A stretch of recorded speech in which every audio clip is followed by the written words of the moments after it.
আসসালামু আলাইকুম কাকা, কাউসার কাকা। সালাম কাকা। কাকা কি করতেছেন? এই যে কিসের পাইপ দিতেছেন? এটা তো ডাউন ওয়াশের লাইন দিতেছি। ডাউন ওয়াশ, এটা তো দেখা যায় বারান্দাতে। বারান্দায় ডাউন ওয়াশের লাইন আসার কারণটা কি? আবার এই যে 4 ইঞ্চি দিছেন। 4 ইঞ্চির ভিতরে দিয়ে দিছি কাকা। এই যে ডাউন ওয়াশ তো ভিতরে। আচ্ছা, ডাউন ওয়াশ হলো ভিতরে, ওয়েস্টেজ লাইন নাই তো কাকা। আচ্ছা ওয়েস্টের লাইন নাই। আর দিতে হলে লাইন অনেক দূর আইসা হ্যাঁ, অনেক দূর। তারপরে এই জায়গায় দিতে হয়। হ্যাঁ।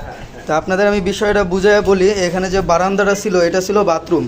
তো নিচে যে কটা ফ্লোর আছে সব কটা ফ্লোরে এটা বাথরুম নিছে। তো উনি এখানে বাথরুম নেয় না, এটা বারান্দা। হ্যাঁ, তো বারান্দা আমাদের কন্ট্রাক্টর একটু বুদ্ধি করে উনি এই বারান্দার ভিতরে একটা 4 ইঞ্চি ওয়েস্টের লাইন দিয়ে দিছে, যেন বারান্দার পানিটাও যায়, প্লাস আপনার ডাউন ওয়াশটাও কাছ থেকে কাছে ব্যবহার করা যায়।